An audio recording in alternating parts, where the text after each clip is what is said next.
Aku lihat anaknya minta-minta, Tuhan Yesus baik, Dia baik bagiku.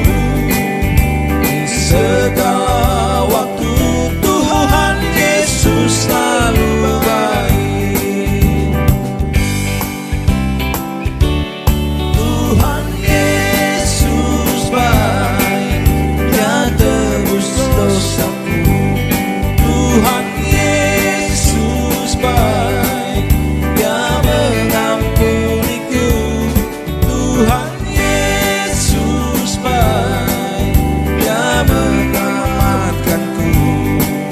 Di segala waktu Tuhan Yesus selalu baik.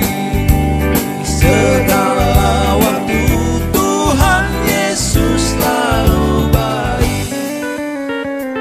Ketika saya berbicara bahwa manusia diselamatkan bukan karena dia berbuat baik, juga bukan karena dia berhenti berdosa, tetapi karena dia beriman kepada Yesus Kristus yang membayar seluruh hutang dosanya itu, lalu muncul banyak pertanyaan. Kalau begitu, apakah orang Kristen tidak perlu berbuat baik? Nah, kalau pertanyaannya seperti ini, maka kita juga perlu bertanya balik, berbuat baik untuk apa? Kalau berbuat baiknya untuk keselamatan atau berbuat baiknya supaya masuk surga, maka memang kekristenan tidak perlu berbuat baik. Karena seluruh perbuatan baik pun tidak bisa menebus satu dosa pun, sehingga itu menjadi sia-sia kalau berbuat baiknya demi keselamatan atau untuk masuk surga. Tapi itu tidak berarti bahwa orang Kristen tidak perlu berbuat baik sama sekali. Orang Kristen perlu berbuat baik, tapi perbuatan baiknya bukan di depan sebagai syarat, tapi di belakang. Setelah dia beriman dan selamat, barulah dia berbuat baik. Lalu kita bertanya, kalau begitu untuk apa orang Kristen berbuat baik? Pertama, perbuatan baik itu sebagai wujud bahwa dia sudah sungguh-sungguh beriman. Iman itu sesuatu yang abstrak, yang tidak kelihatan. Tapi iman itu baru kelihatan melalui perbuatan-perbuatan baik. Jadi, kalau kamu sungguh-sungguh orang beriman, maka kamu pasti akan melahirkan perbuatan-perbuatan baik. Karena waktu kamu percaya, Roh Kudus diberikan dalam hatimu, Roh Kudus melakukan pengudusan, pembaharuan hidup, lalu akhirnya muncul perbuatan baik. Jadi kalau kamu mengaku beriman tapi hidupmu jahat terus, tidak muncul perbuatan baik sama sekali, maka berarti kamu hanya mengaku beriman, padahal sebenarnya itu omong kosong. Iman tanpa perbuatan itu mati. Itu yang dibicarakan dalam surat Yakobus. Jadi perbuatan baik itu sebagai bukti iman.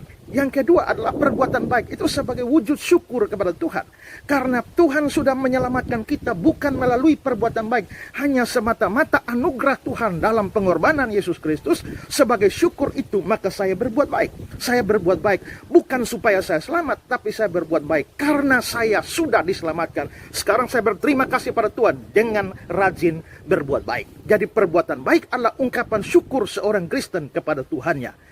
Lalu yang ketiga adalah berbuat baik itu sebagai wujud mempermuliakan nama Tuhan. Di dalam pengajaran Yesus, khotbah Yesus di bukit tentang menjadi garam dan terang dunia, di bagian akhirnya Yesus bilang, hendaklah orang melihat perbuatanmu yang baik dan mempermuliakan Bapamu yang di surga. Berarti berbuat baik itu untuk mempermuliakan Bapa di surga. Kalau saya orang beriman, lalu kalau hidup saya jahat terus, lalu orang bilang ini orang beriman, Tuhannya siapa sampai hidupnya jahat? Nah, karena itu kalau kita berbuat baik, maka justru orang akan menjadi kagum dengan Tuhan kita dan mempermuliakan Bapa di surga. Itulah fungsi perbuatan baik. Jadi berbuat baik bukan untuk selamat. Kalau mau selamat, percaya Yesus saja. Tapi setelah percaya Yesus, kamu berbuat baik. Bukti iman, ucapan syukur kepada Tuhan, dan untuk mempermuliakan.